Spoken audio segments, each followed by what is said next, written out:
just a minute or two, not very long. No, you have to hold the whole thing. Put that, there you go. When the English knights were returning from the Crusades, they passed through an Italian city of Genoa. These were hanging from poles as decoration. They brought it back. The King of England liked it so much. This became the very first flag of England. I'm going to move forward 400 years. We're going to go to 1600. And in the early 1600s, England went to war with Scotland. And when they went to war with Scotland, they fought King James VI. Queen Elizabeth I was the very first queen at that point in time. You get to come up here. Queen Elizabeth was unmarried. You hold that and keep that out as far as you can. Oh, good. Queen Elizabeth was unmarried, had no children, and she died during the war. They tried to find the next heir to the throne to England. It turned out to be King James VI. King James VI became King James I of England, and in order to unite the country, he said, what if we do something unique? We're going to put these two flags together and create the King's colors. Union Jack. Ta-da! Whoa! But I need to have you come up and hold this one because it's only going to take you a brief moment. I'm almost done. This would have been the flag that came to Roanoke, Jamestown, and the Plymouth colonies. But now we move into the early 1700s. And what happened now was, Great Britain goes to war with Ireland. And Ireland is fighting under the flag of course, St. Patrick. The Irish were very frugal, so they had a smaller flag. This is the actual size of St. Patrick. And of course, Ireland was brought into the United Kingdom. Since it's a small flag,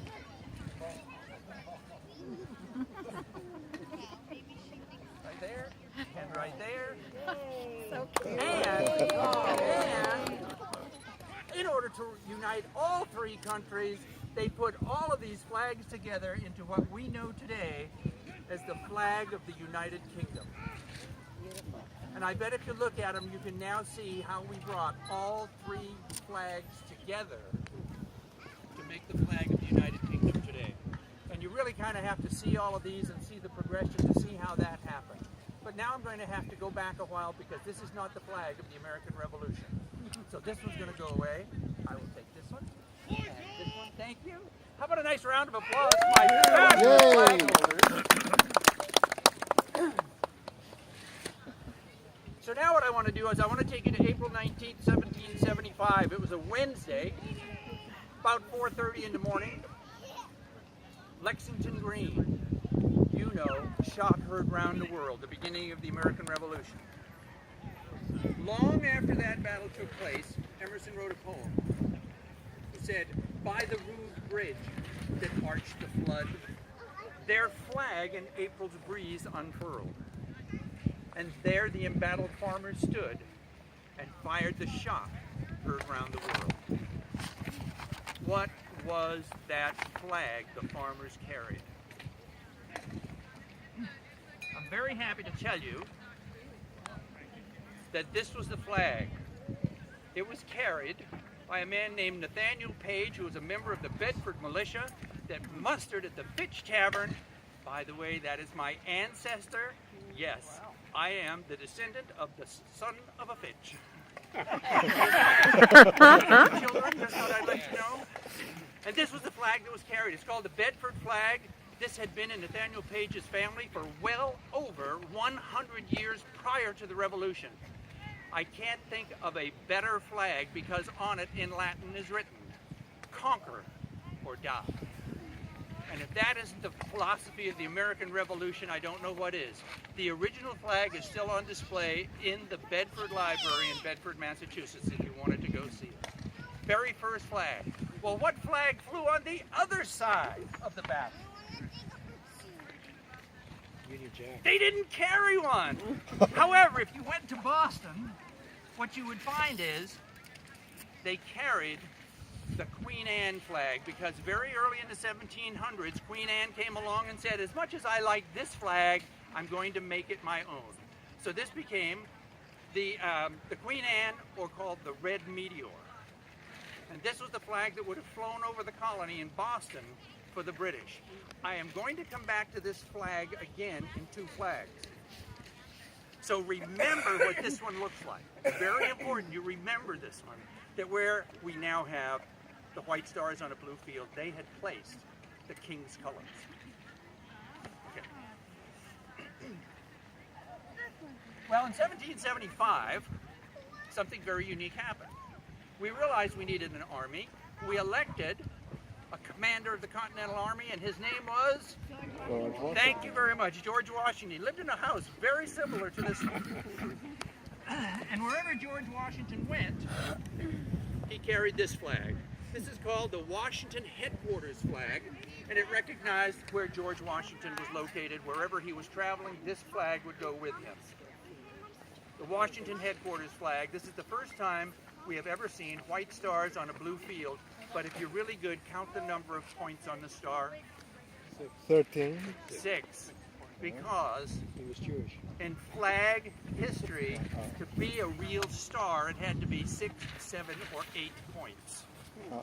If it was only 5, it was considered to be a rowel or a spur. So a real flag had 6 or more points on it. So here's George Washington. He is now riding into Cambridge, Massachusetts, and he is greeted by the Grand Union flag. Remember I said I was going to come back to this flag? What does it look like? The British flag, but it has 6 white stripes on it. And all they did was added 6 white stripes. We now have 13 alternating red and white stripes, saying that we are 13 separate colonies from England. It's called the Grand Union flag, and what most people don't know is that in January of 1776, George Washington adopted this as the official flag of the Continental Army. Only lasted a year. The Grand Union flag. Well, there's some other very interesting flags of the American Revolution leading up to the current American flag, and one of them happened to be the flag of George Washington's cruisers. Because in August of 1775, George Washington, yes, a commander of field army, was standing on Prospect Hill in Cambridge, Massachusetts, and said, "We have the British surrounded in Boston. We've got them." Until he saw this uninterrupted highway of ships coming and going from Boston, and he knew he had to start a navy. This is the flag of Washington's Navy. The pine tree was very common back then. You can find it all the way from Maine to Georgia. It's found on many, many flags, and on the top of it says, "An appeal to heaven," which was a common expression back then by John Locke. An appeal to heaven for good health, an appeal to heaven for bountiful crops, an appeal to heaven for winning the war. The George Washington flag. I'm sorry, the Washington Navy flag. George Washington found out in August of 1775 that the British were storing gunpowder and munitions in Bermuda. He dispatched his best ship to go down there and capture it under Isaac Hopkins. Isaac Hopkins knew a man, Christopher Gadsden, from the Continental Congress. And Christopher Gadsden had created this flag. I'm sure you have seen that before. Isaac Hopkins liked it so much he used this as what we call the flagship to indicate which ship he was on. And he flew this when he went down to Bermuda. Here's what most people don't know in history. The yellow flag represents disease or plague on board. He was never attacked on the way down because of the yellow flag. When he got down there, he found the bunker was totally unguarded.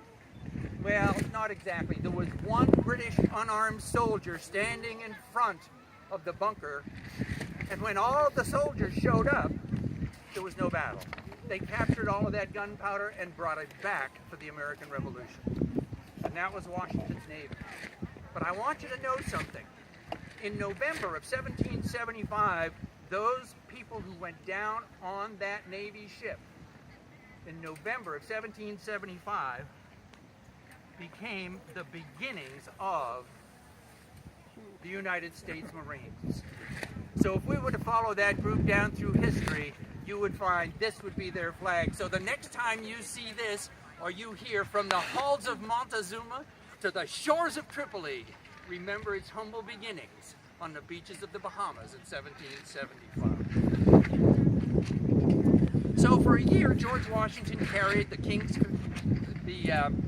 Grand Union flag, which was the British flag with the white stripes on it. Went on for a year, we go into 1776, and then on June 14th, 1777, now I say 1776 because now we've become the United States of America through the Declaration of Independence. On June 14th, 1777, we passed the flag resolution because we said we need to have a flag. It will be 13 alternating red and white stripes with 13 white stars on a blue field representing a new constellation. Now, if I handed those directions with no pictures, no nothing, to a second grade classroom, you can imagine what I might come up with. So let me show you some of those concoctions. The Battle of Bennington. Colonel Stark goes to battle against John Burgoyne. Huge battle. His wife says, you can't go to battle unless you have a flag. She looked up the rules of flags, the English rules of heraldry, and it said the top and bottom stripe have to be white. The stars have to be 6 or more points. How many do we have? 7. 7. It's a real flag. But they realized there was a problem with this, and that is if I let the flag fly, and I don't know if you can see it, sometimes the white stripes on the top and bottom blend with the clouds, and it looks like the stars are sticking way up above the flag. The bottom made it look short and squat, but very wide. The Bennington flag. They were credited with losing this particular battle. The Continentals were credited with losing the battle. However, John Burgoyne, who won, retreated to Saratoga, and there he ended up losing. And this flag was important because this battle, the French said, we're going to join that group of ragtag soldiers because they can beat one of the best fighting armies in the world. So during the Battle of Bennington, something else happened. What happened was, while they were battling, they knew they were losing, and suddenly, bang, this gunshot that comes from the tree line. Colonel Stark pulls out his long glass. He takes a look and says, that's a green flag over there. Who could that be? Yeah. Well, because here in Washington, the 12th man showed up.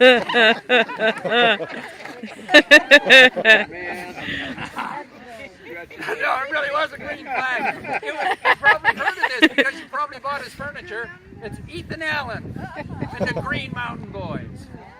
We don't know why it's green. There's no history on this flag, but look at the stars. 5 stars, and we don't know why. There is no history on this flag, but I'm sure if you asked Ethan Allen, he said, if you think I'm going to march through the woods and fight the British with a red, white, and blue flag, you're crazy. I'd rather have one that blends.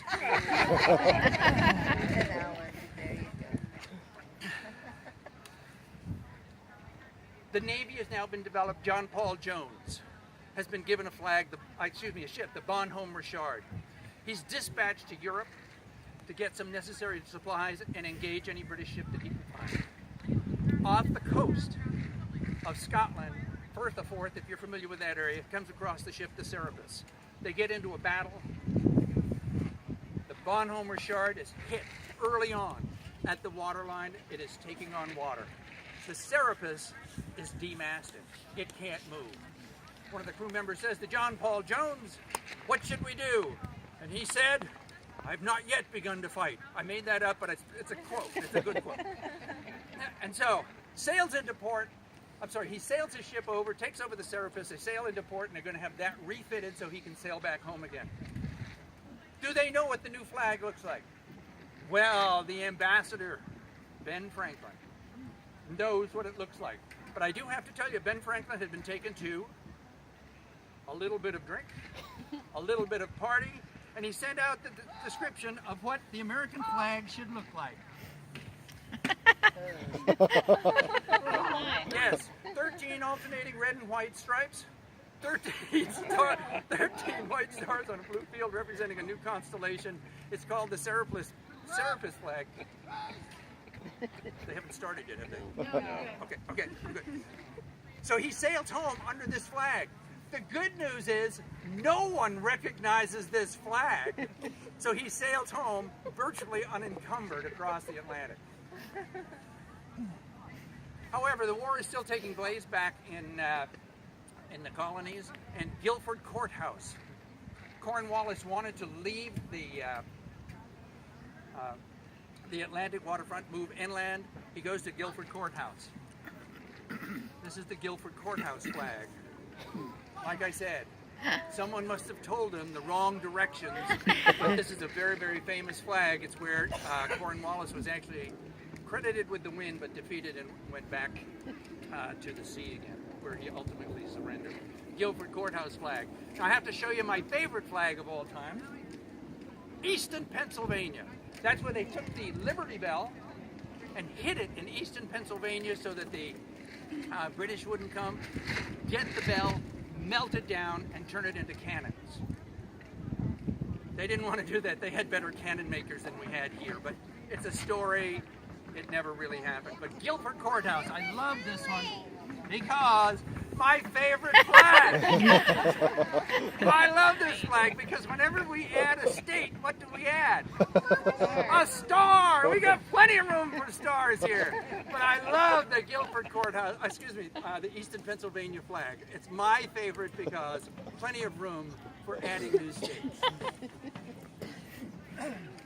I now have another flag that's kind of interesting. It's the Alliance flag, which was submitted for acceptance as the official American flag, but it was stolen from so many other people. The design was that the Alliance flag, also known as the Hopkinson flag, really makes a lot of sense. Top stripe red, bottom stripe red, white stars, blue field. However, we know a bill was submitted, we know it was not paid, we know that it was denied. The Hopkinson flag was actually given to the United States Navy, and this actually became like the second flag of the United States Navy. The very first one was the alternating red and white stripes with a rattlesnake on it. I don't know if you've ever seen that. It still flies on ships today. So that brings me down to my last flag, which you probably know what it is, because you saw it on the way in. The Betsy Ross flag. 3 people got together: George Washington, George Ross, and Robert Morris. They met in a room with Betsy Ross for over an hour. No one knows what was said. I feel like, are you familiar with that, the play Hamilton? Yeah. You've heard about that, the musical? They have a song in there. It says, "In the room where it happens, the room where it happens, nobody knows in the room where it happens." Well, something took place in there, but I want to show you 2 things about this. Top stripe, bottom stripe, red. Betsy Ross insisted on that one.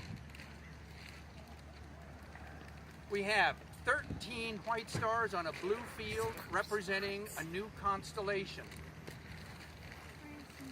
But the stars are 5 points.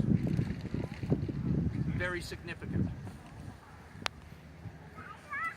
Because Betsy Ross said, with one snip of a pair of scissors, I can make a perfect 5-pointed star. I know you wouldn't believe me. Picture this as a white piece of cloth, not copy paper. Colonial times they say, "What's copy paper?" And with just a very few folds of this piece of paper,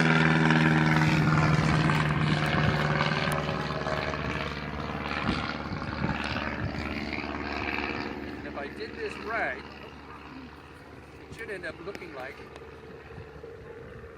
ice cream cone. So I'm pretty close.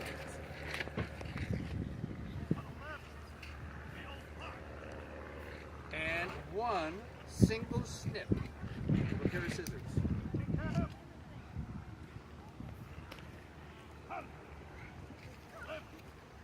We can make each and every time a perfect 5-pointed star. There you go. All right. And that's why Betsy Ross is credited with giving us the American flag. And for that, oh look, I even gave you 5 minutes to get over to the reenactment over there. I ended early, I talked really fast. But I want to thank you for giving up your time and your afternoon to be part of us. My name is Art Dolan. I'm with the Sons of the American Revolution. We have a tent over here. Doug Delson is here, Fred Gilbert is here, and we are very, very happy to be part of this festival. So if you have a chance, stop by, but I don't want you to miss the reenactment. So go find a comfortable spot and thank you. Thank you.